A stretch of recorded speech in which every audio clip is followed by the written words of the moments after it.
Buenos días, hermanos, Dios les bendiga. ¿Cómo están? Gracias a Dios, hermanos. ¿Con frío? ¿No? ¿No tienen frío? En la parte de abajo sí se siente más fresquecito. Gracias a Dios, hermanos, que estamos aquí reunidos. Reciban un saludo de los pastores. Tuvieron que salir a un congreso a Manzanillo, un congreso de matrimonios. Están por allá, reciban un saludo de parte de ellos. Próximamente ya estarán aquí con nosotros, ¿sí, hermanos? Entonces, pues vamos a comenzar, hermanos, vamos a dar inicio a la palabra de Dios. ¿Están listos? ¿Sí, hermanos, o no? ¿Sí? Bueno, hermanos, pues vamos a hacer una oración. Vamos a poner este tiempo en las manos de Dios, hermanos, ¿sí? Señor, queremos darte gracias. Muchas gracias, Señor, por tu amor, por tu misericordia, por tu fidelidad, Señor, que has tenido para con nosotros. Señor, queremos presentarnos ante la exposición de tu palabra, reconociendo primeramente en nuestro corazón nuestra condición delante de ti. Reconocemos que somos pecadores, arrepentidos, necesitados de tu gracia, de tu misericordia, de tu dirección, y es por eso que estamos aquí, Señor, para escuchar el consejo de tu palabra. Te pedimos que quites todo impedimento, todo aquello, Señor, que sea un obstáculo, para que tu palabra hable a nuestro corazón, pero sobre todo, Señor, ayúdanos, de verdad, ayúdanos a poner en práctica tu palabra, Señor. Por favor, te lo pedimos, en el nombre de Jesús. Amén. Bien, hermanos, los que vinieron el miércoles, no es un seguimiento, pero va muy ligado a la enseñanza que estuvimos estudiando el miércoles. El tema de esta mañana tiene como título El peligro de no tener contentamiento.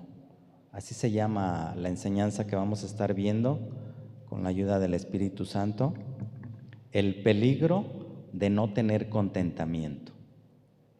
La palabra contentamiento, el diccionario de la Real Academia Española lo define como la acción y el efecto de estar contento. Así lo define el diccionario de la Real Academia Española. La acción y el efecto de estar contento. Vivimos una vida muy apresurada y a veces nos metemos tanto en nuestros compromisos que nos olvidamos realmente de dónde viene nuestro sustento, de dónde viene nuestra provisión. Muchas veces la gratitud no forma parte de nuestro día a día, sino si nos detuviéramos a pensar por un momento, nos daríamos cuenta que tenemos mucho, demasiado, diría yo, como para estar agradecidos. Y principalmente, pues sabemos que es con Dios, ¿verdad? Con quien debemos estar agradecidos. Somos afortunados por estar vivos, abrir nuestros ojos, respirar, por tener ropa para vestirnos. Nadie viene desnudo, ¿verdad? Gracias a Dios. Todos tenemos la bendición de tener un vestido, un trabajo para desempeñar, comida suficiente en el refrigerador y sobre todo el privilegio de tener una familia y amigos en Cristo. Esos son motivos, hermanos, para estar agradecidos con Dios primeramente, pero también con nuestros hermanos, porque Dios ha sido fiel y Dios nos ha bendecido. Es muy fácil olvidar y sobre todo vivir una palabra tan sencilla como lo es. Vivir una palabra tan sencilla como lo es el contentamiento, hermanos. Es muy fácil hablarla, decir, no, pues yo tengo contentamiento, pero vivir realmente contentos con lo que tenemos, de repente se nos pone un poquito difícil. A la práctica ya no es tan fácil como decirlo. Te comentaba que el diccionario de la Real Academia Española dice que es estar contento y satisfecho, pero la Biblia profundiza aún más en su verdadero significado de la palabra contentamiento. Es una satisfacción interior que no exige cambios a pesar de las circunstancias externas. Eso es contentamiento, hermanos. Es algo que está en el interior y que a pesar de lo que nos rodea o nos pueda pasar, estamos contentos. ¿Por qué? Porque viene desde el interior ese contentamiento. Te voy a pedir que me acompañes a Proverbios capítulo 30. Cuando miramos las circunstancias que nos rodean, nos quedamos siempre insatisfechos, nos volvemos quejumbrosos, viendo siempre lo que nos falta, y esto nos impide ver lo mucho que sí tenemos, hermanos. A veces, hermanos, se hace un estilo de vida el quejarnos. Como seres humanos siempre, hermanos, siempre estamos insatisfechos y queremos más. Y nos ponemos a ver lo que no tenemos, pero no nos damos cuenta, hermanos, lo que sí tenemos realmente. No lo valoramos, hermanos. Y es lo que vamos a estar estudiando en esta mañana. Proverbios capítulo 30. Vamos a estar estudiando solamente 2 versículos. Es del versículo 7 al 9. Proverbios 30, del 7 al 9. Dice la palabra de Dios: 2 cosas te he demandado, no me las niegues antes que muera. Vanidad y palabra mentirosa aparta de mí. No me des pobreza ni riquezas, manténme del pan necesario. No sea que me sacie y te niegue y diga: ¿quién es Jehová? O que siendo pobre hurte y blasfeme el nombre de mi Dios. Esto es lo que vamos a estar estudiando en esta mañana, hermanos. Es importante comentar, hermanos, que en el libro de Proverbios es la única oración que vas a encontrar en el libro de Proverbios, esta oración. No existe otra oración como tal. Y vemos aquí a Agur haciendo oración a Dios y pidiéndole en esa misma oración antes de que muera. O sea, Agur está consciente de que sus días en esta tierra son cortos, son limitados, y hace una oración a Dios pidiéndole 2 cosas, 2 motivos en esa oración, hermanos. Pide 2 cosas muy importantes para él, pero también para nosotros, hermanos. ¿Qué aprendemos en su contexto general en el libro de Proverbios? En general, ¿qué aprendemos en Proverbios? Acompáñame a Proverbios 1, del 1 al 7. Proverbios 1, del 1 al 7. Los proverbios de Salomón, hijo de David, rey de Israel. ¿Para qué nos sirve Proverbios? Para entender sabiduría y doctrina, para conocer razones prudentes.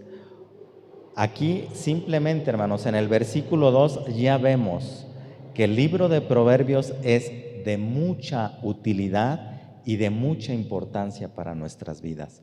Para entender sabiduría y doctrina, para conocer razones prudentes, para recibir el consejo de prudencia, justicia, juicio y equidad, para dar sagacidad a los simples, a los jóvenes, inteligencia y cordura.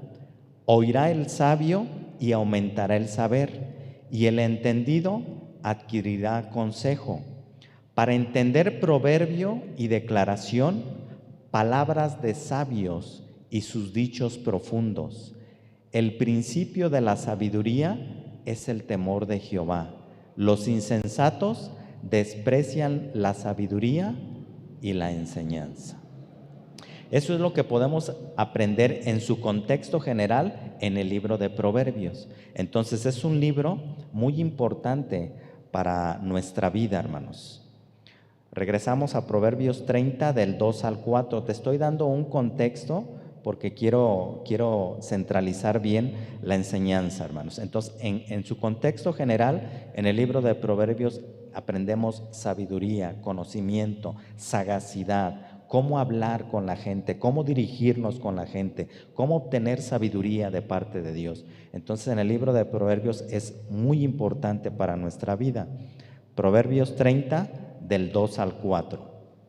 Está hablando Agur, es el nombre de la persona que vamos a estar analizando.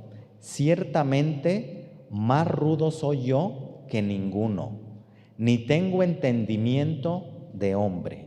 Y aquí cuando dice la palabra rudo, hermanos, pudiéramos pensar pues en una persona tosca, ¿no? Fuerte, grande. Pero no, hermanos, la palabra rudo viene del hebreo bar, con doble A, y significa torpe, ignorante. Entonces, vemos de entrada cómo se está describiendo Agur en este caso. Versículo 3, yo ni aprendí sabiduría, ni conozco la ciencia del santo. ¿Quién subió al cielo y descendió? ¿Quién encerró los vientos en sus puños? ¿Quién ató las aguas en un paño? ¿Quién afirmó los términos de la tierra? ¿Cuál es su nombre y el nombre de su hijo, si sabes? Entonces, por principio de cuentas, hermanos, vemos aquí a Agur reconociendo su ignorancia y plantea algunas preguntas que vamos a estar analizando. Para esto, acompáñame al Salmo 74, versículo 12 y 13.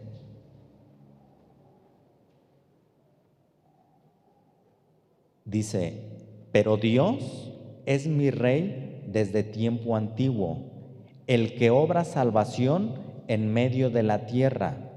Dividiste el mar con tu poder, quebrantaste cabezas de monstruos en las aguas. Con el poder de Dios, Él dividió el mar. Y ahí mismo en el versículo 16 y 17 dice, todo es el día, tuyo es el día, tuya también es la noche. Tú estableciste la luna y el sol. Está hablando de Dios, hermanos. Y en el versículo 17 dice, tú fijaste todos los términos de la tierra, el verano y el invierno, tú los formaste.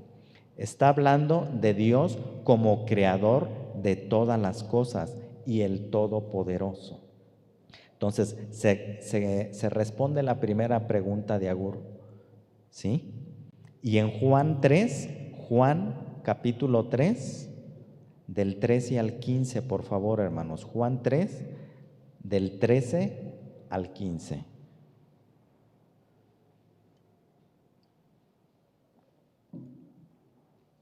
Nadie subió al cielo sino el que descendió del cielo, el Hijo del Hombre que está en el cielo. ¿Quién es el Hijo del Hombre? ¿Quién? Jesucristo. Versículo 14. Y como Moisés le levantó la serpiente en el desierto, así es necesario que el Hijo del Hombre sea levantado, para que todo aquel que en él cree no se pierda, mas tenga vida eterna. Jesucristo, como el Hijo de Dios, el único con el poder para subir al cielo y volver a bajar a la tierra, y el único con el poder para salvar el alma del ser humano. Entonces vemos a Dios como el creador, vemos a Jesucristo que fue el que subió y bajó a la tierra, ¿sí? Las preguntas que se plantea Agur se contestan con la misma palabra de Dios. Pero como estábamos analizando, vemos que Agur en primera instancia se reconoce como una persona ignorante, ¿sí? Regresamos a Proverbios 30, versículos 5 y 6. Proverbios 30, versículos 5 y 6 dice, es el mismo Agur quien está hablando. Toda palabra de Dios es limpia. Él es escudo a los que en Él esperan. La palabra de Dios es limpia, es pura, sin mancha, sin maldad. Es un espejo que nos refleja cómo está nuestra condición pecadora y la condición de Dios que es infinitamente santa.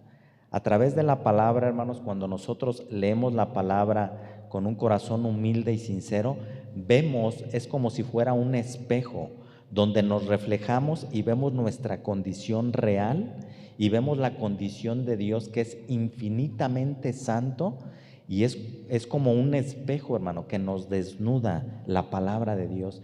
Analizamos nuestra condición ante la condición infinitamente santa delante de Dios. Es lo que está diciendo aquí Agur, ¿sí? Proverbios 30, versículo 6, ahí enseguida dice: no añadas a sus palabras para que no te reprenda y seas hallado mentiroso. Por otra parte, hermanos, también vemos cómo solamente, y esto es muy importante, hermanos, cómo solamente por la revelación del Espíritu Santo y la meditación de la palabra de Dios podemos entender quién es Dios, el poder de su palabra y quién es su Hijo Jesucristo.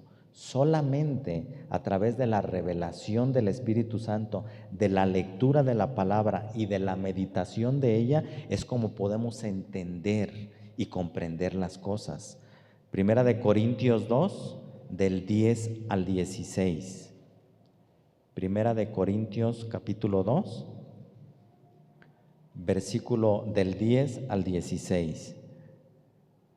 Porque Dios nos las reveló a nosotros por el Espíritu, y el Espíritu está con E mayúscula, obviamente está hablando del Espíritu Santo, porque el Espíritu todo lo escudriña, aún lo profundo de Dios, porque ¿quién de los hombres sabe las cosas del hombre sino el Espíritu del hombre que está en él? El Espíritu del hombre con E minúscula. Así tampoco nadie conoció las cosas de Dios sino el Espíritu de Dios.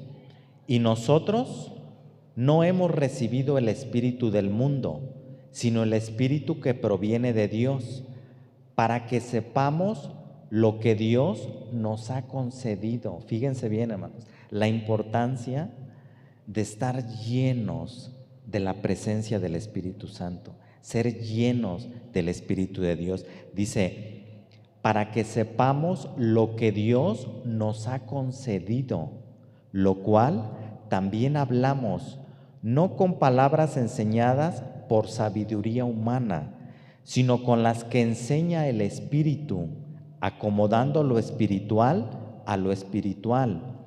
Pero el hombre natural, el hombre que no es cristiano, que no tiene al Espíritu Santo morando en su vida, pero el hombre natural no percibe las cosas que son del Espíritu de Dios, porque para él son locura y no las puede entender.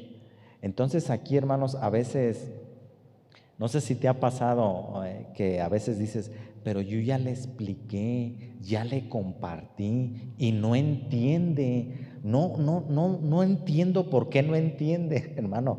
Es que el hombre natural es imposible que entienda las cosas espirituales, sino es a través del Espíritu Santo, de la revelación. Entonces, por principio de cuentas, quien tiene que entender somos nosotros, que mientras esa persona no sea honesta, no sea humilde para reconocer el señorío de Cristo, el sacrificio de Jesucristo en la cruz del Calvario, y venga a morar el Espíritu Santo en su vida, pues esa persona no va a entender las cosas espirituales, porque se han de discernir espiritualmente. En cambio, el espiritual juzga todas las cosas, pero él no es juzgado de nadie. Porque ¿quién conoció la mente del Señor? ¿Quién, hermanos? Nadie. ¿Quién le instruirá? ¿Quién le va a enseñar a Dios, hermanos? ¿Nosotros? ¿Los filósofos? ¿La ciencia? Jamás, hermanos. Pero fíjense cómo termina. Mas nosotros tenemos la mente de Cristo. ¿Cómo es eso? A través del Espíritu Santo que mora en nuestras vidas. Entonces, mientras no haya revelación de parte del Espíritu Santo, la gente no puede entender la palabra de Dios. No hay revelación, no puede, simple y sencillamente no entiende las cosas espirituales. La primera petición que le hace Agur a Dios está relacionada con el alma. Le pide que lo aleje de la vanidad y de las palabras mentirosas. Y la segunda petición está relacionada con el cuerpo, la pobreza y las riquezas. En esto aprendemos que a Dios le interesa nuestra alma y nuestro cuerpo, y nosotros debemos de tener especial cuidado en estas dos áreas de nuestra vida, nuestro cuerpo y nuestra alma, guardarlas irreprensibles para nuestro Señor Jesucristo. Primera de Tesalonicenses 5:23, por favor. Primera de Tesalonicenses 5, versículo 23. Dice la palabra: y el mismo Dios de paz os santifique por completo, y todo vuestro ser, espíritu, alma y cuerpo sea guardado irreprensible, sin mancha, sin falta, para la venida de nuestro Señor Jesucristo. Entonces, es nuestra responsabilidad, hermanos, personal de cada uno de nosotros, guardar nuestra alma, pero también nuestro cuerpo, irreprensibles, sin mancha, sin nada de qué avergonzarnos cuando venga nuestro Señor Jesucristo. Es responsabilidad de cada uno de nosotros. En esta oración, Agur le pide a Dios dos cosas. La primera es ser librado de la vanidad y de las mentiras.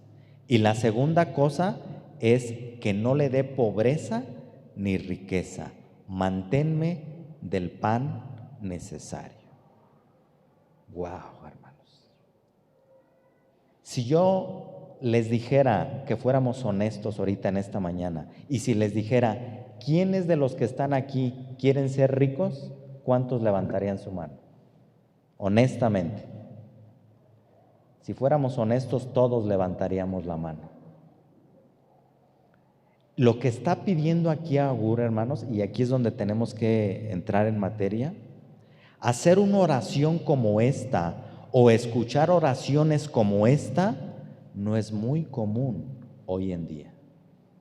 A pesar de la sabiduría, prudencia y humildad que tiene esta oración que hizo Agur a Dios. ¿Cuándo fue la última vez que oramos así, hermano? Señor, no me des riquezas. No me des carro nuevo. No me des una casa nueva. No me des lo suficiente. ¿Cuándo hicimos ese tipo de oraciones? ¿O cuándo fue la última vez que oramos de esa manera? Es más común escuchar a personas pedirle a Dios que no les dé pobreza. Eso sí es más común y es más normal. Señor, mira, dame lo necesario, manténme, eso es normal. Pero Dios, no me des riquezas, eso no es tan normal. No es nada común, al contrario, las personas siempre queremos más. Siempre, hermanos. Estamos como el sobrecito ese, ¿verdad?, que venden para hacer agua. Quiero más, siempre queremos más. No estamos contentos, no hay contentamiento, hermanos, con lo que tenemos. Pero Agur oraba a Dios pidiéndole que no le diera pobreza, pero tampoco riqueza. Agur sabía que es Dios, escuchen, hermanos, Agur sabía que es Dios quien da tanto la riqueza como la pobreza. Eso es lo extraordinario, hermanos, que Agur sabía que es Dios la fuente de donde viene la provisión, o es la fuente donde Dios nos quiere mantener a raya. Es importante, hermanos, que entendamos que es Dios, no somos nosotros, no es por nuestras capacidades, es Dios quien suple nuestras necesidades, y es Dios quien da el poder para dar riqueza o da lo necesario. Es Dios, hermanos. Pero el Hijo de Dios, que ha crecido y ha madurado, aprende a estar contento con la riqueza o con la pobreza, porque sabe que teniendo a Cristo lo tiene todo. Ese es el cristiano maduro, el que ha crecido, el que tiene contentamiento en su interior. No está contento porque tiene un carro nuevo, porque tiene una casa nueva, porque tiene su dinero guardado en el banco. No, hermano. El Hijo de Dios maduro está contento en su interior porque sabe que teniendo a Cristo lo tiene todo, hermanos. Ese es el cristiano maduro. Cristo es más que suficiente para él. Las circunstancias que lo rodean no le afectan a tal grado de quedarse tirado, de derrumbarlo, porque su contentamiento está en su interior. ¿Cuántos contentos están en esta mañana? Filipenses 4, del 11 al 13, por favor. Filipenses capítulo 4, del 11 al 13.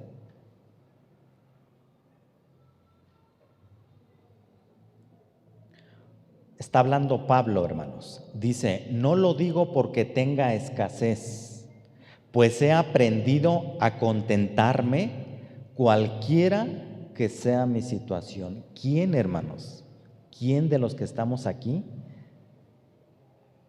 tendría la osadía de pararse al frente y decir, hermano, yo estoy contento ahora, con lo que tengo ahora? ¿Quién, hermanos? Pablo, miren cómo lo que Pablo está diciendo. Pues he aprendido. El contentamiento, hermanos, lo tenemos que aprender. No es algo con lo que nacemos. El contentamiento se aprende a través de la vida. Pero aprendemos a estar contentos, hermanos, a través de nuestra intimidad y de nuestra comunión con Dios. Mientras más intimidad, más comunión, más contentos vamos a estar. Pero entre menos comunión, menos intimidad con Dios, más descontentos vamos a estar.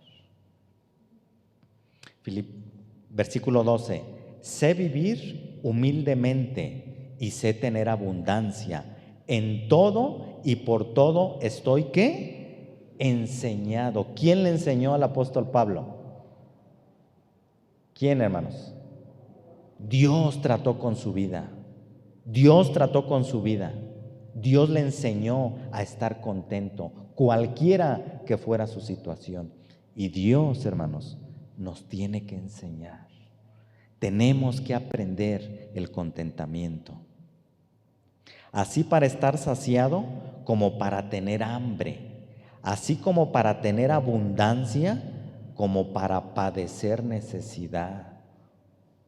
¿A quién le gusta pasar hambre, hermano? No tener lo necesario para comer. ¿A quién le gusta tener frío y no tener algo con que calentarse?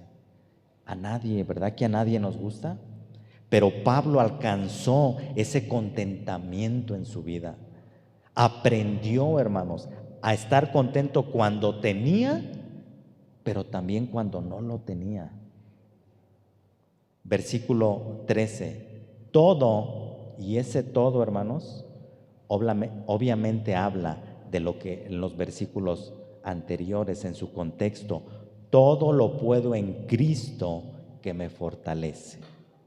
No es todo lo puedo en Cristo, así es de que me voy a aventar de aquí al piso, al cabo no me va a pasar nada, todo lo puedo. No. Ese todo lo puedo, en su contexto, es lo que está hablando Pablo. La escasez, las persecuciones, el hambre, los peligros. Todo eso lo puedo soportar, lo puedo pasar. ¿Por qué? Porque Cristo es el que me fortalece. Es lo que está diciendo Pablo. Pablo había aprendido a tener contentamiento cuando tenía y cuando no tenía lo necesario para vivir. Pablo se enfocaba en su misión en esta tierra. Miren la clave, hermanos. Pablo se enfocaba en su misión, en el propósito por el cual Dios le había enviado a la tierra, que era predicar el evangelio, y en eso, hermano, estaba el contentamiento de Pablo. Para Pablo, el cumplir la misión de Dios en la tierra, ese era su contentamiento. ¿A qué nos ha mandado Dios a ti y a mí, hermanos? ¿A qué nos ha mandado?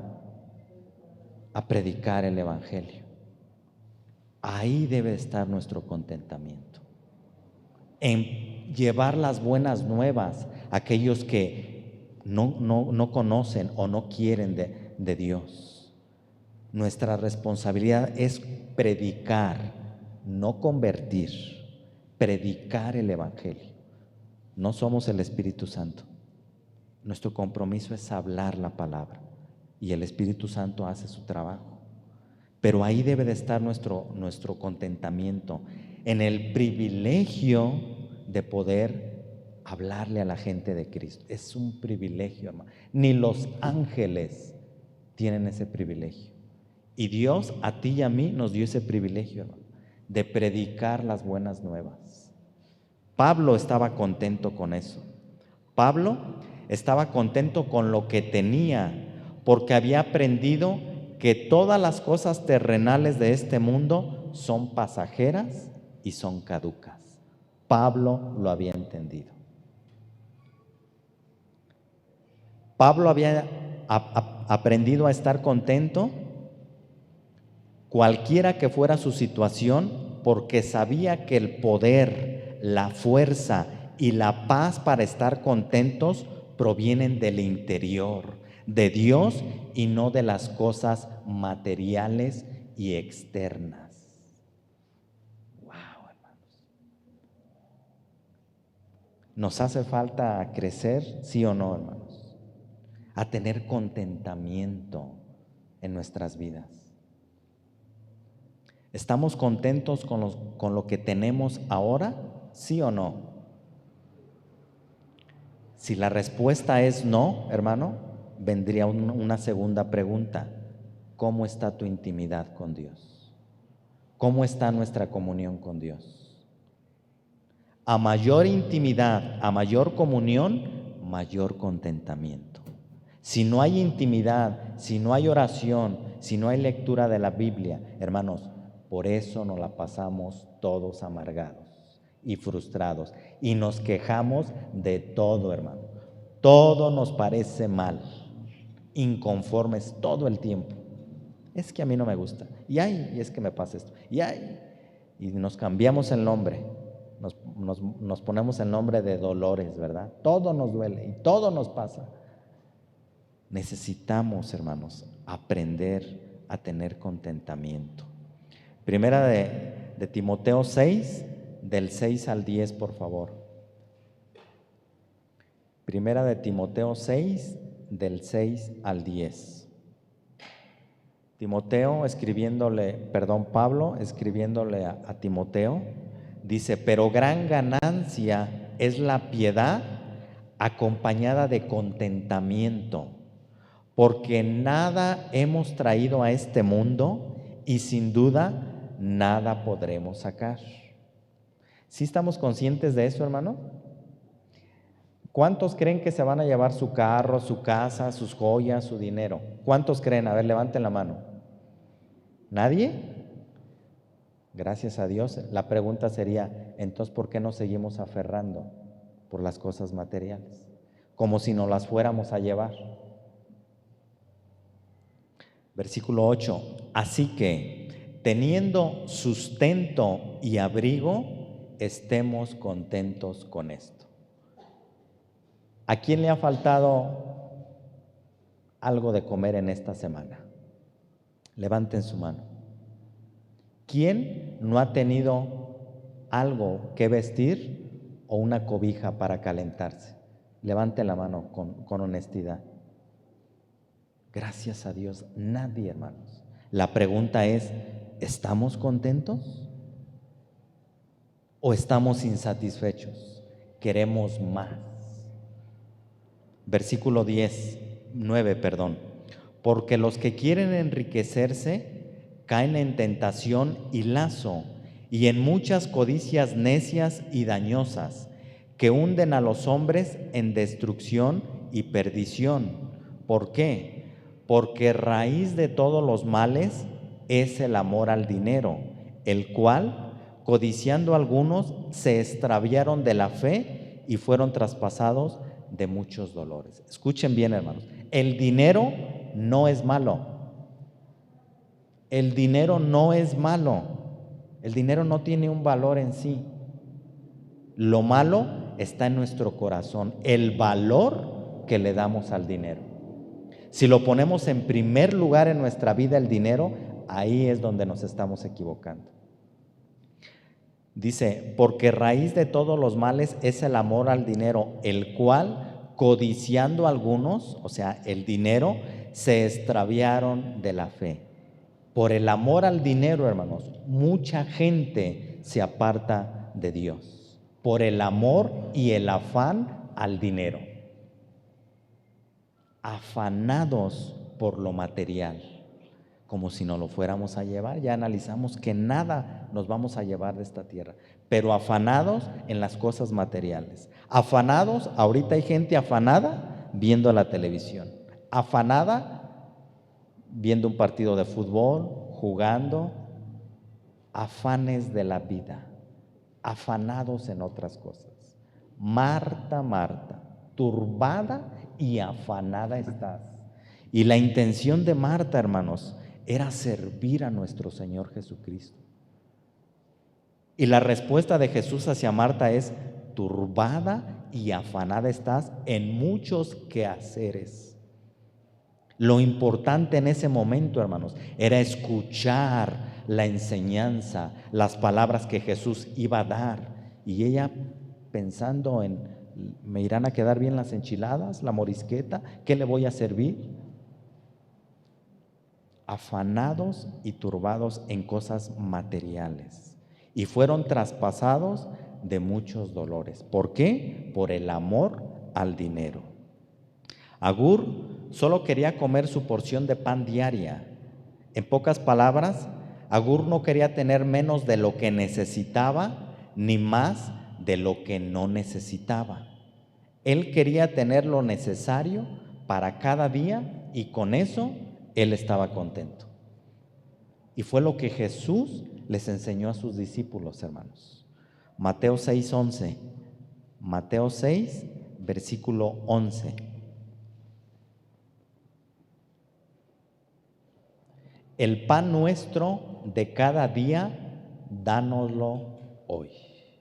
Fue la oración que Jesús les enseñó a sus discípulos. Les enseñó a orar. Y parte de las enseñanzas que Jesús le dio a sus discípulos les estaba enseñando a cómo orar, a cómo pedir, hermanos. Fíjense bien, el pan nuestro de todo el mes, de toda la semana, de toda la quincena, el pan nuestro de cada día, dánoslo hoy.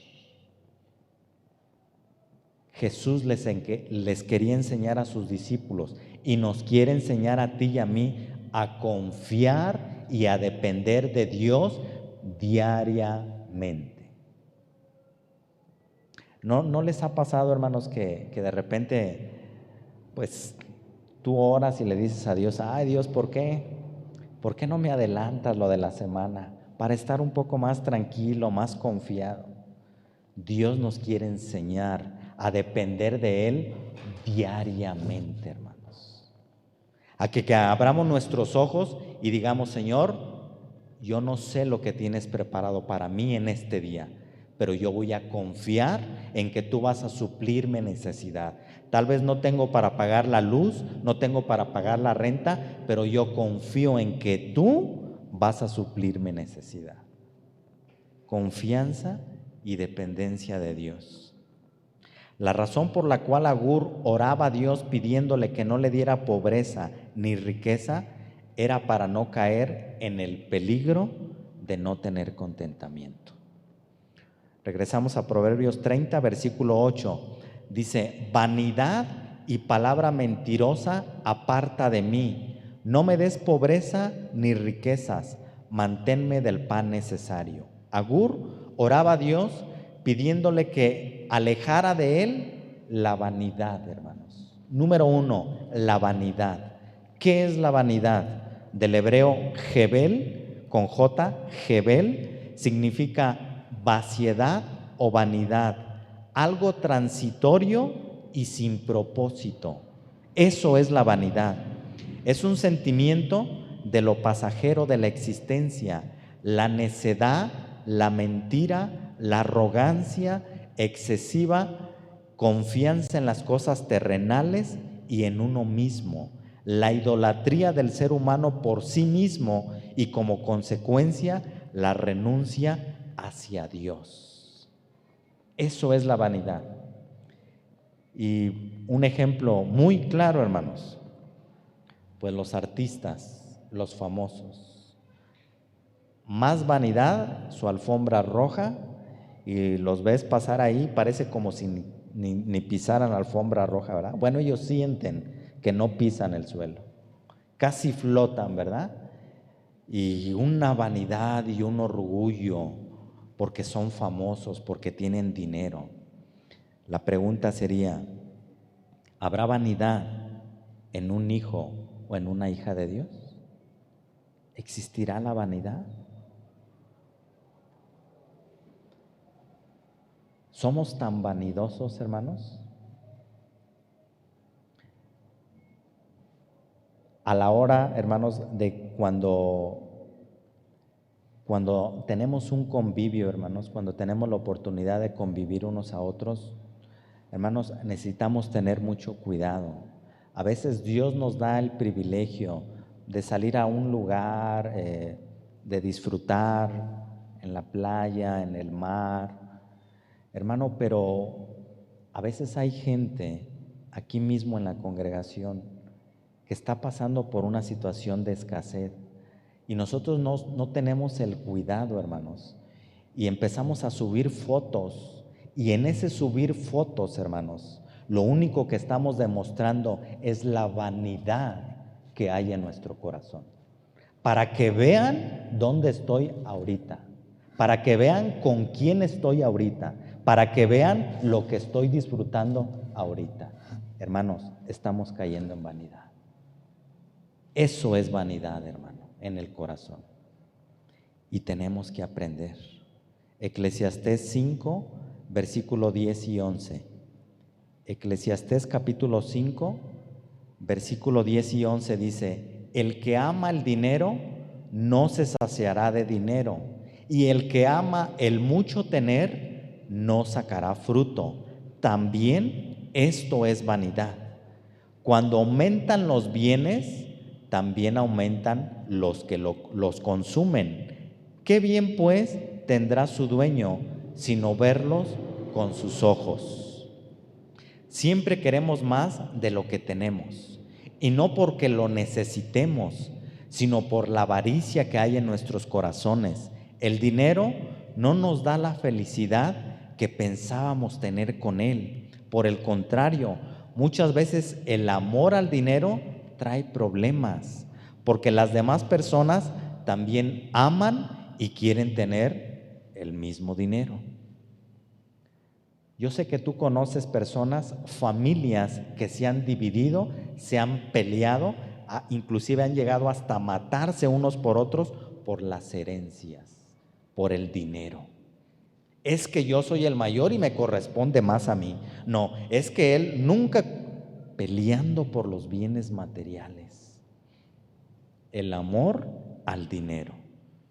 Ahí mismo Eclesiastés 6, versículo 1 y 2.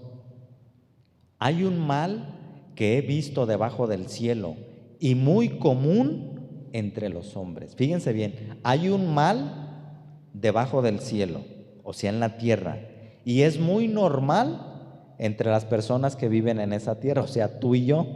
Dice, el del hombre a quien Dios da riquezas y bienes y honra, y nada le falta de todo lo que su alma desea. Pero Dios no le da la facultad de disfrutar de ello, sino que lo disfrutan los extraños. Esto es vanidad y mal doloroso. Hay un personaje muy famoso, un narcotraficante, no estamos para hacer publicidad a nadie, pero muy conocido. Ahorita está en la cárcel La pregunta es, ¿quién crees que está disfrutando todos los millones de dólares que tenía escondido? Porque hasta lo enterraba el dinero. Ya no le cabía y lo enterraba. ¿Quién crees que está disfrutando ese dinero? Personas que ni en cuenta. Vanidad, querer tener más, al grado, hermanos, de enterrar el dinero. Y a lo mejor tú y yo decimos, bueno, hermano, pero yo no llego a ese extremo, hermano. Pero ¿qué hay de tus 100, de tus 200 pesos que traes en la bolsa y que muchas veces no queremos sacarlo? Los traemos enterrados en la bolsa del pantalón, clavados ahí. Y hay necesidad y decimos, no, ¿y si lo doy mañana qué? ¿Y dónde está la confianza en Dios? La vanidad por lo perecedero de las cosas terrenales, lo inútil o vanas cosas de este mundo, la ilusión o fantasías representadas en las cosas terrenales de este mundo. Hay un libro muy famoso, yo les recomiendo que lo lean, es El progreso del peregrino, de Juan Hus. Él en una parte de ese libro le llama esto a la vanidad la feria de las vanidades, todo lo que el mundo nos ofrece. Primera de Juan 2, del 15 al 17, la feria de las vanidades, lo llama Juan Hus. Dice, no améis al mundo ni las cosas que están en el mundo. Si alguno ama al mundo, el amor del Padre no está en él. Porque todo lo que hay en el mundo, los deseos de la carne, los deseos de los ojos y la vanagloria de la vida no provienen del Padre, sino del mundo. Y el mundo pasa y sus deseos, pero el que hace la voluntad de Dios permanece para siempre. Todo, hermanos, todo lo que hay en el mundo dice que va a pasar, es pasajero. Entonces, la enseñanza es a no aferrarnos por las cosas materiales. Agur oraba a Dios para que lo librara de caer en la vanidad de este mundo, pero también le pedía otra cosa, palabras mentirosas. Agur sabía que a Dios no le agradan las mentiras. Dios es todo verdad, es pureza, transparencia. No puede existir mentira en Él y como consecuencia quiere que sus hijos hablemos y andemos en verdad. Nada de mentiritas piadosas, hermano. No hay mentiras piadosas. Una mentirita blanca, hermano. No hay mentiras blancas. Es mentira. No debemos mentirnos los unos a los otros, ni mentir a nuestro prójimo, ya que si practicamos la mentira, quiere decir que no somos hijos de Dios, ya que no hablamos la verdad de Dios. Por el contrario, si practicamos las mentiras, entonces quiere decir que seguimos siendo hijos del padre de mentira. Juan 8, del 44 al 47. Juan capítulo 8, del 44 al 47.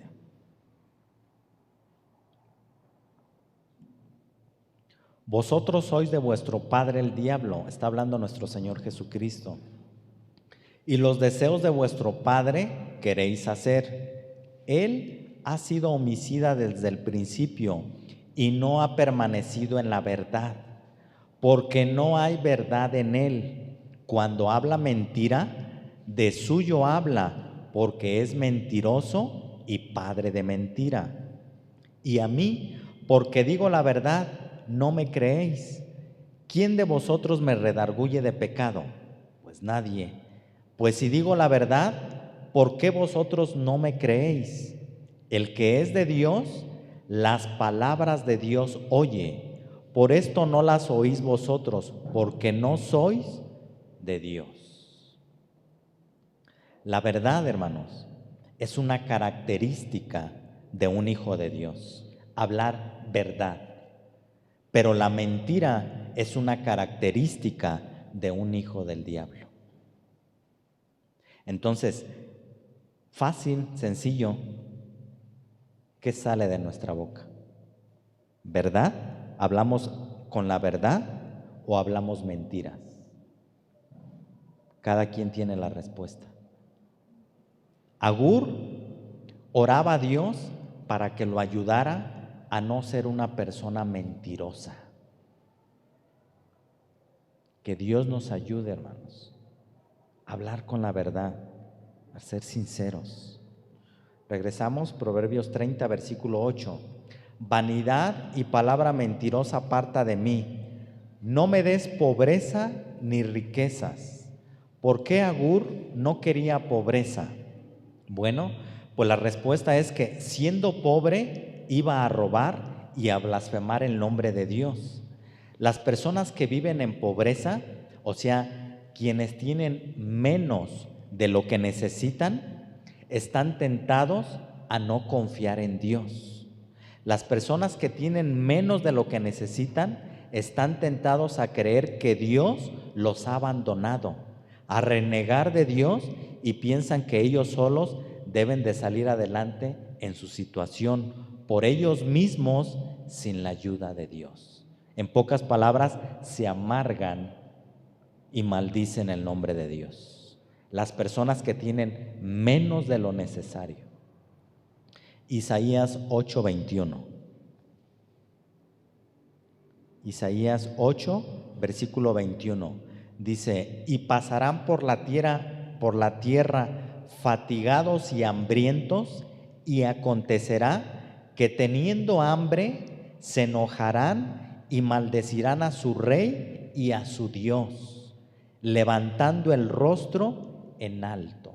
O sea, volteando hacia arriba y diciendo: no existe Dios. ¿Dónde está Dios? Dios no existe. Mira cómo estoy, en qué condición estoy. Por tener menos de lo necesario. Agur quería tener un equilibrio en su vida. Ni más de lo que necesitaba, pero tampoco menos de lo que le hacía falta. Un equilibrio. Agur pidió a Dios que no lo dejara caer en la tentación de blasfemar en contra de Dios por ser pobre. Cuando renegamos, hermanos, de lo que no tenemos, pero que realmente no nos hace falta, hermanos, estamos renegando de lo que Dios nos ha bendecido. ¿Por qué Agur no quería riquezas? Ya vimos por qué no quería pobreza, pero ahora vamos a ver por qué Agur no quería riqueza. La respuesta es, dice: no sea que me sacie y te niegue y diga: ¿quién es el Señor? Las personas que tienen riqueza, o sea, más de lo que realmente necesitan, están expuestos a no depender de Dios. Si se fijan, hermanos, tanto la pobreza como la riqueza, hermanos, si no hay un contentamiento, si no tenemos los pies en la tierra, si no sabemos quién es la fuente verdadera, hermano, esa riqueza o esa pobreza, hermano, nos pueden alejar de Dios. Las personas que tienen más de lo que necesitan están tentados a creer que no necesitan de Dios. Están tentados a olvidarse de Dios, pensar que por sus esfuerzos humanos tienen lo que tienen, cometiendo el error de olvidarse de Dios. Rápidamente te comento un testimonio. ¿Sabías que le predicaron el evangelio a Luis Miguel? Le predicaron el evangelio a Luis Miguel, un argentino, y estaba esta persona pues tratando de compartirle el evangelio, y la respuesta de Luis Miguel fue: yo no necesito a Dios, yo tengo todo lo que tengo, todo lo que quiero, con simple y sencillamente tronar mis dedos. Es más, le dijo a la persona que le estaba predicando: te invito ahorita en este momento a irnos a Colombia a tomarnos un café colombiano. Y dice este que estaba predicando: hermanos, se me acabaron los argumentos. ¿Qué le dices a una persona cuando te dice eso? Yo dije: ¿cómo que se te acabaron los argumentos? ¿Cómo que no sabes qué le dices a esa persona? Hermano, si no te arrepientes, te vas al infierno con todo y tu dinero que tienes. Pero esa es la mentalidad de la gente que tiene dinero. Luis Miguel, si no se arrepiente, se va a ir al infierno, con mucha gente más. El dinero, hermanos, no es la felicidad. Si nuestro contentamiento está en el dinero, hermanos, estamos equivocados. Deuteronomio 8, del 11 al 20. Vamos a ver un ejemplo. Deuteronomio 8, del 11 al 20. Cuídate de no olvidarte de Jehová tu Dios, para cumplir sus mandamientos, sus decretos y sus estatutos que yo te ordeno hoy. No suceda, que comas y te sacies y edifiques buenas casas en que habites, y tus vacas y tus ovejas se aumenten, y la plata y el oro se te multipliquen, y todo lo que tuvieres se aumente. Está hablando de una persona que ha sido bendecido, que ha sido enriquecido. Versículo 14, y se enorgullezca tu corazón. Y te olvides de Jehová tu Dios, que te sacó de tierra de Egipto, de casa de servidumbre. Hermanos, tú y yo, Dios no nos ha sacado de Egipto, pero nos sacó y nos liberó de la pobreza espiritual en la que vivíamos, de ser esclavos del pecado. Dios nos sacó de ahí, hermanos, pero no debemos de olvidarnos de Dios. Si Dios en su gracia y en su misericordia nos ha bendecido con cosas materiales, hermanos, las cosas materiales no tenemos que tenerlas guardadas en nuestro corazón. Raíz, ¿qué? ¿Qué es? El amor. El amor lo tenemos guardado aquí en el corazón. El dinero, el amor al dinero. Versículo 14, y se enorgullezca tu corazón y te olvides de Jehová tu Dios, que te sacó de la tierra de Egipto, de casa de servidumbre. Éramos esclavos del pecado, hermano, y Dios nos liberó de esa esclavitud. 15, que te hizo caminar por un desierto grande y espantoso, lleno de serpientes ardientes y de escorpiones y de sed, donde no había agua, y Él te sacó agua de la roca del pedernal, que te sustentó con maná en el desierto, comida que tus padres no habían conocido, afligiéndote y probándote para la postre hacerte bien. Hermano, Dios para sus hijos nunca va a desear el mal. Dios siempre quiere el bien para sus hijos, pero nos prueba y nos mete al desierto, hermano, para probar nuestro corazón, nuestra obediencia, nuestra fidelidad, nuestra confianza en Dios. Dios nos mete en el desierto. Versículo 16, que te sustentó con maná en el desierto, comida que tus padres no habían conocido, afligiéndote y probándote para la postre hacerte bien. Y digas en tu corazón, mi poder y la fuerza de mi mano me han traído esta riqueza. Es que soy bien inteligente, es que como tengo un doctorado, tengo una licenciatura. Hermano, tú y yo no somos nada. Lo que tienes y lo que tengo es por gracia de Dios, simple y sencillamente. Y si Dios quiere, nos lo quita, hermano, cuando Él quiera. Así es de que cuidado, hermano. Cuidado, hermanos. Versículo 19. Mas si llegares a olvidarte de Jehová tu Dios y anduvieres en pos de dioses ajenos y les sirvieres a ellos, te inclinares, yo lo afirmo hoy contra vosotros, que de cierto pereceréis. Yo no quiero perecer, hermanos. ¿Alguien de los que está aquí quiere perecer? Y versículo 20 dice, cuando las naciones que Jehová destruirá delante de vosotros, como las naciones que Jehová destruirá delante de vosotros, así pereceréis, por cuanto no habéis atendido a la voz de Jehová vuestro Dios. Dios advirtió a su pueblo a través de Moisés, dándole mandamientos y ordenanzas de lo que no deberían de hacer. Y es lo mismo que Dios nos advierte y nos previene hoy a través de su palabra, de lo que no debemos de hacer. Agur pidió a Dios que no le dejara caer en la tentación y mentira de las riquezas, pero tener lo que realmente necesitamos cada día nos mantiene siempre dependiendo y confiando en Dios. Por lo tanto, es sabio e inteligente para nosotros orar como lo hizo Agur. Señor, no me des pobreza, pero no me des riqueza. Manténme del pan necesario, lo que necesito realmente. Y con eso enséñame y ayúdame a estar contento. Una oración así, Dios se complace en responderla. La Biblia nos enseña claramente que Dios ha planeado sustentar a su pueblo con lo que necesita diariamente. Dios, hermano, está al pendiente y al cuidado de sus hijos. Claro que sí, hermanos. Dios sabe lo que tú necesitas. Dios sí lo sabe, pero te lo va a dar a su tiempo y en su voluntad. En el tiempo de Dios, hermanos. Éxodo 16, del 1 al 15, te leo rápidamente. Partió luego de Elim toda la congregación de los hijos de Israel y vino al desierto de Sin, que está entre Elim y Sinaí, a los 15 días del segundo mes después que salieron de la tierra de Egipto. Y toda la congregación de los hijos de Israel, ¿qué dice? Murmuró contra Moisés y Aarón en el desierto. Fíjense bien, hermanos.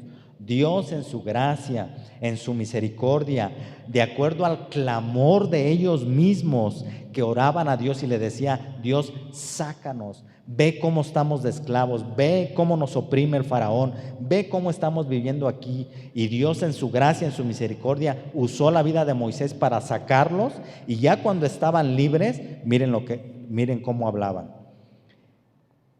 Y toda la congregación de los hijos de Israel murmuró contra Moisés y Aarón en el desierto. Y les decían los hijos de Israel a Moisés y Aarón: ojalá hubiéramos muerto por mano de Jehová en la tierra de Egipto, cuando nos sentábamos a las ollas de carne. Mentirosos, y eran unos esclavos. Ojalá, hermano, me iba mejor antes de venir a Cristo. Hermano, no hablemos de esa manera. Éramos esclavos del pecado, hermano. Estaba mejor antes de ser cristiano, me iba mejor. Hermano, no sabes lo que estás diciendo. Y les decían los hijos de Israel: ojalá hubiéramos muerto por mano de Jehová en la tierra de Egipto, cuando nos sentábamos a las ollas de carne, cuando comíamos pan hasta saciarnos, pues nos habéis sacado a este desierto para matar de hambre a toda esta multitud. Y Jehová dijo a Moisés: he aquí, yo os haré llover pan del cielo, y el pueblo saldrá y recogerá diariamente la porción de un día, para que yo lo pruebe si anda en mi ley o no. ¿Qué estaba haciendo Dios con sus hijos, hermanos? Los estaba probando. Hermano, Dios te está probando y me está probando a mí. Dios nos sigue probando. Versículo 5.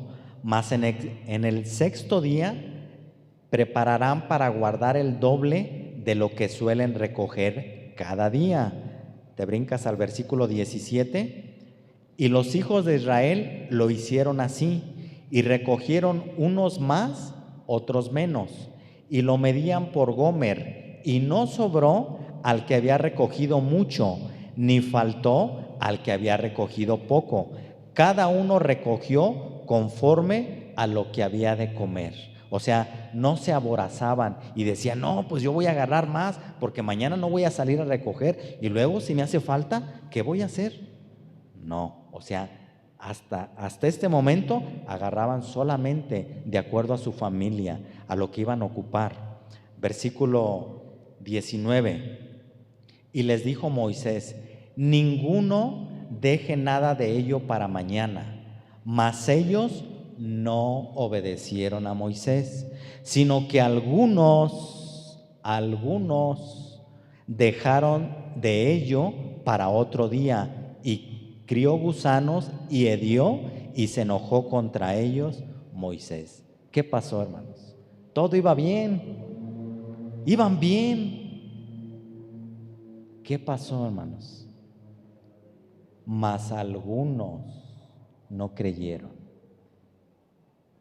Suele suceder, algunos no creen, no confían. Versículo 27.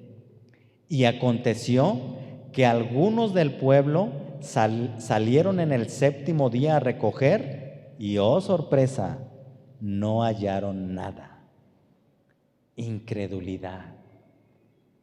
Dios les dijo en el sexto día, recojan lo doble, porque en el séptimo no va a haber. Ellos no obedecieron y salieron al séptimo día y nada, no encontraron nada.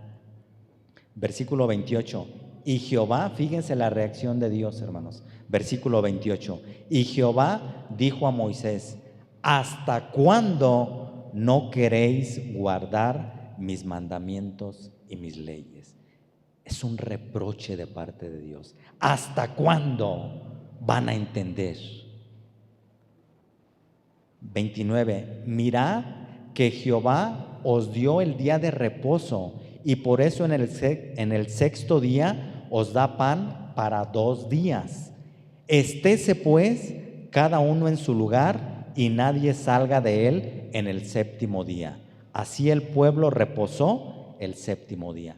Estése pues, hermano, estése quieto, confíe en mí, dependa de mí, enséñese a confiar y a depender de mí. Estése quieto pues el pueblo, confíe en que yo voy a dar el maná. Lo que necesitas, yo te lo voy a dar. Confía, estate quieto. Dios dio maná para que su pueblo recogiera diariamente la porción de un día. Y no le sobró al que había recogido mucho, ni le faltó al que había recogido poco. Sin embargo, como hoy en día hay gente que no creía y no cree a lo que Dios ordena, en ese entonces no creyó lo que Dios ordenaba por medio de Moisés. Y hay gente hoy en día que no cree lo que Dios sigue ordenando por medio de su palabra. Hay gente que no cree. Dios dice y ordena a través de la predicación de la palabra de Dios. Hay incredulidad, hay quejas, aún en el pueblo de Dios.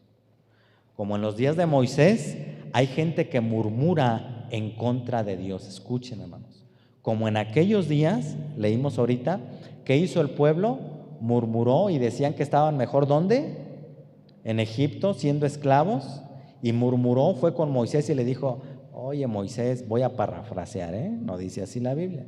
Oye Moisés, ya ni la muelas, mira, nos trajiste este desierto, toda esta cantidad de gente, mira, nos trajiste para que muriéramos en pleno desierto, ya ni la haces. Estábamos mejor allá, nos hubieras dejado allá, comíamos carne hasta que nos saciábamos.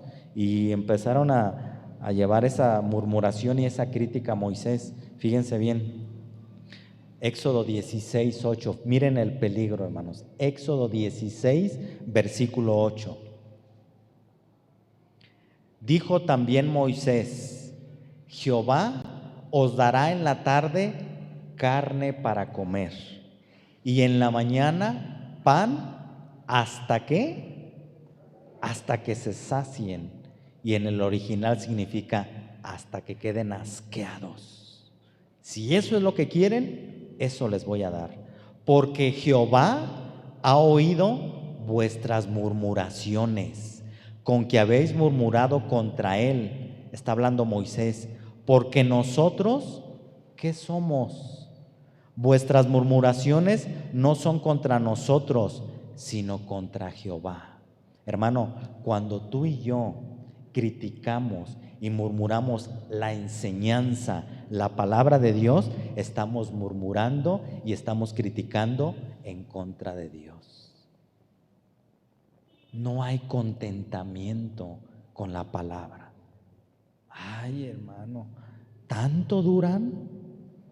Y hermano, es pura enseñanza, pura doctrina, y puro que me arrepienta, y puro vivir en santidad. Entonces, ¿de qué quieres que te hablemos, hermano? ¿De que vivamos en pecado? ¿Que le demos rienda suelta a nuestra carne? Que Dios nos ayude, hermano, y que en su gracia y su misericordia siga enviando palabra para que nos desafíe, hermano, para que no caigamos en un estándar de conformismo, hermano. No, pues yo ya la hice, yo ya soy cristiano. Pobre de aquellos que... No. Si Dios en su gracia y en su misericordia nos ha traído hacia Él, ahora tenemos el compromiso y la responsabilidad de llevar las buenas nuevas. Pero no quejarnos, hermanos, de la palabra, asimilar. Bueno, esa palabra tal vez fue confrontativa, pero déjame ser honesto, déjame ser sincero. ¿Cómo estoy en esas áreas? ¿Dios está hablando a mi vida? Si es así, hermanos, necesitamos con humildad reconocer que nos hace falta tener contentamiento. El peligro de no tener contentamiento. Amén, hermanos. Vamos a orar, vamos a terminar la enseñanza. Vamos a hacer una oración, hermanos. Señor, te damos muchas gracias. Gracias, Señor, porque en tu infinita gracia y misericordia, en tu cuidado magistral que tienes para con nosotros, envías tu palabra, Señor, a tiempo. Y Señor, muchas veces a nuestra mente, a nuestra carne, pudiéramos sentirnos incómodos o tomarlo de una manera personal. Señor, pero la palabra es como un martillo que quebranta nuestros pensamientos. Es como un fuego porque quema y es como una espada porque penetra. Señor,